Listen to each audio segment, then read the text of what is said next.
Hello my dear students, welcome to तरह से class. आज आपके लिए लेकर आया हूँ क्लास 11th की बुक ऑन बिल का chapter number 2, we are not afraid to die if you can all be together by Gordon Cook and Alan east.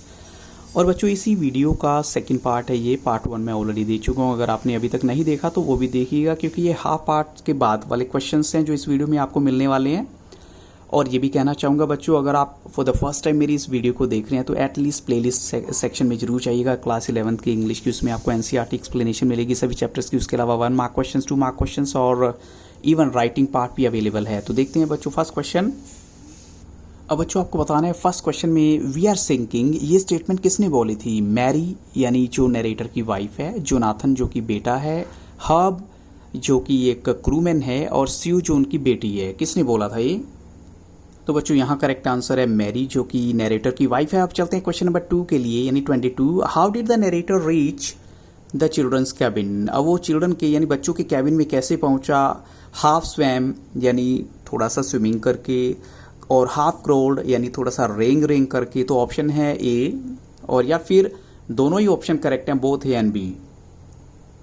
तो बच्चों यहाँ पर करेक्ट आंसर है बोथ ए एंड बी, यानी दोनों ही option correct हैं। अब चलते हैं क्वेश्चन नंबर 23 के लिए। But my head hurts a bit, अब ये किसने बोला था कि मेरे सिर में थोड़ा सा दर्द हो रहा है, उसमें थोड़ी चोट लग गई है? ऑप्शन है स्यू, जोनाथन, मैरी और हब। तो यहाँ पर करेक्ट आंसर है स्यू। स्यू ने बोला था कि मेरी आंखों के ऊपर, सिर में थोड़ा सा दर्द हो रहा है। अब चलते हैं क्वेश्चन नंबर 24 के लिए। What had happened to the electric pumps, electric pumps का क्या हुआ था जो उनकी बोट में रखे गए थे? दे जस्ट वॉश्ड अवे, पानी में कहीं बह गई। दे वर वर्किंग प्रॉपरली, या अच्छे से काम कर रहे थे। दे वर लॉस्ट समवेयर, या फिर गुम ही हो गए थे। और दे शॉर्ट सर्किटेड, या फिर उनमें शॉर्ट सर्किट हो गया था। तो बच्चों यहाँ करेक्ट आंसर है दे शॉर्ट सर्किटेड, यानी उनमें जो है जैसे कि वायरिंग में शॉर्ट सर्किट हो गया था और वो काम करना बंद कर गए थे। अब चलते हैं क्वेश्चन नंबर 25 के लिए। Where was the other electric pump kept by the narrator, narrator ने कहाँ पर रखा हुआ था दूसरा इलेक्ट्रिक पंप जो है? ऑप्शन है on the deck, in the children's cabin, behind the crew cabin, और under the chart room floor. तो बच्चों यहाँ करेक्ट आंसर है under the chart room floor, जहाँ पर उसने एक एक्स्ट्रा इलेक्ट्रिक पंप संभाल के रखा हुआ था। अब चलते हैं क्वेश्चन नंबर 26 के लिए। What do you mean by mayday calls, mayday calls क्या होती हैं? तो ऑप्शंस आपके सामने हैं। Calls made in the month of May, और day celebrated in the month of May, और calls made on the first date of May, या फिर distress message sent over the radio.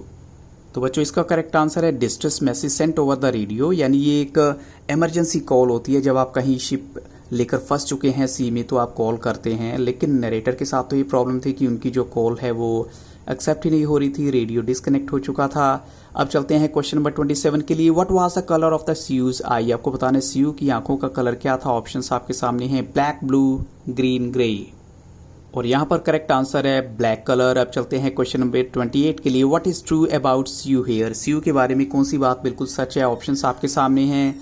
Sues head had swollen alarmingly, यानी बहुत ज़्यादा swelling थी। Sues leg was broken, उसकी टांग टूट चुकी थी। Sues had got a deep cut on her arm, और उसकी बाजू में भी एक कट लग चुका था। या फिर डी ऑप्शन में आते हैं both A and C.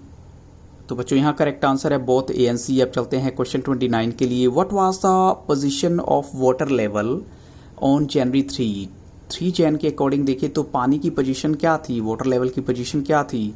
It was out of control, it was sufficiently under control, only A, या फिर बोथ ए एंड बी। तो बच्चों यहाँ करेक्ट आंसर है it was sufficiently under control. उसका रीज़न क्या है कि जो पंप्स हैं वो अच्छे से काम कर रहे थे और उनका जो है काम चल जाता है, पानी को कंट्रोल में कर लिया जाता है। अब चलते हैं नेक्स्ट क्वेश्चन के लिए। दो they had survived 15 hours since the waves hit, yet what was the cause of their worry, फिर भी ऐसी कौन सी बात थी जो उनको परेशान कर रही थी? चाहे वो 15 घंटों से लड़ रहे थे लहरों से और अभी तक बचे हुए थे, फिर भी कुछ ऐसा था जो उनको परेशान कर रहा था। और वो क्या था? Wavewalker was going to sink, या तो डूबने वाला था। Wavewalker was totally damaged, बिल्कुल डैमेज हो गया था। और they were not sure that they would reach South Africa or not, और लास्ट ऑप्शन है they were not sure that they would reach Australia or not. उनके mind में ये चल रहा था कि क्या वो ऑस्ट्रेलिया या फिर साउथ अफ्रीका पहुंच पाएंगे या नहीं। तो बच्चों यहाँ करेक्ट आंसर है they were not sure that they would reach Australia or not. अब बच्चों चलते हैं नेक्स्ट क्वेश्चन के लिए।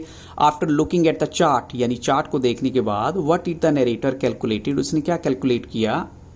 तो ऑप्शंस आपके सामने हैं that there were 3 islands in a few 100 kilometres to the east, और that there was 1 small island a few 100 kilometres to the east, that there were 4 islands a few kilometres to the east, few 100 kilometres to the east, और या फिर हम देखिए that there were 2 small islands a few 100 kilometres to the east.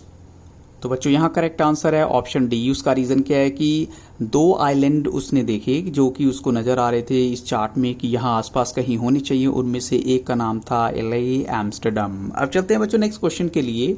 What was LA Amsterdam? ये actual में था क्या? एक आइलैंड था, या फिर एक फ्रेंच साइंटिफिक बेस था, या फिर एक मिलिट्री कैंप था, या फिर बोथ A एंड B? तो बच्चों यहाँ करेक्ट आंसर है बोथ A एंड B, क्योंकि एक आइलैंड होने के साथ साथ एक फ्रेंच साइंटिफिक बेस भी था। अब चलते हैं क्वेश्चन 33 के लिए। What was their first meal in almost 2 days? 2 दिन के अंदर अगर उन्होंने कुछ खाया तो क्या था वो? कॉर्न बीफ, या फिर क्रैकर बिस्किट्स, या फिर सम बेक्ड केक्स, या फिर बोथ A एंड B? तो बच्चों यहाँ करेक्ट आंसर है बोथ A एंड B, क्योंकि उनको जो है 2 दिन के बाद अगर कुछ खाने को मिला वो भी बचा खुचा कॉर्न बीफ था कहीं, या फिर क्रैकर बिस्किट से, अदरवाइज बाकी तो सारा कुछ उनका डेब्रिस में कन्वर्ट हो चुका था। अब चलते हैं बच्चों क्वेश्चन नंबर 34 के लिए। Daddy we are going to die, who said this? ये किसने बोला था daddy we are going to die? Option है जॉन, स्यू, या फिर बोथ A एंड B? तो बच्चों यहाँ करेक्ट आंसर है जॉन, यानी बेटे ने ये बात पूछी थी अपने पापा से कि क्या हम मरने वाले हैं। अब चलते हैं नेक्स्ट क्वेश्चन के लिए। What was the width of the island that they were looking for? उस आइलैंड की चौड़ाई क्या होगी जिसको वो ढूंढ रहे थे? 1,50,000 किलोमीटर जो टोटल एरिया था उसमें। तो ऑप्शन है 650 किलोमीटर, 965 किलोमीटर, 65 किलोमीटर और 234 किलोमीटर। और यहाँ पर करेक्ट आंसर है 65 किलोमीटर। अब चलते हैं क्वेश्चन 36 के लिए। आपको बताना है what had happened to their main compass? उनकी मेन कंपस के साथ क्या हुआ था? तो ऑप्शंस आपके सामने हैं। It was not working, it was lost, और they had forgot to carry when they left Africa, और बोथ A एंड C? और यहाँ करेक्ट आंसर है इट वॉज लॉस्ट। वो कहते हैं कि जो हमारी जो मेन कंपस है वो तो गुम हो चुकी थी, और जो एक स्पेयर वो यूज़ कर रहा था वो इतनी जो है करेक्टेड नहीं थी मैग्नेटिक वेरिएशन के लिए, तो ये थोड़ी सी प्रॉब्लम थी उनके लिए एग्जैक्ट जो है लोकेशन को सर्च कर पाना। अब चलते हैं क्वेश्चन नंबर 37 के लिए। आपको बताना है how many inhabitants welcomed them on LA Amsterdam? इन इस आइलैंड पर कितने इनहैबिटेंट्स ने उनका स्वागत किया? ऑप्शंस आपके सामने हैं 25, 28, 31, 34। तो बच्चों यहाँ पर करेक्ट आंसर है 28। और बच्चों इन्हीं क्वेश्चंस के साथ इस वीडियो को स्टॉप करूंगा, लेकिन इतना कहना चाहूँगा जब भी आप किसी भी चैप्टर की तैयारी करते हो तो कम से कम उसका जो नरेटर है या पोइट है उसका नाम अच्छे से माइंड में रखा करो, बिकॉज 1 मार्क क्वेश्चंस वो भी आपका आ सकता है जो आपको 1 मार्क दिलवा सकता है। तो I hope so these videos will help you a lot. So if you really like the video, don't forget to like, share and subscribe this YouTube channel. Have a very nice day.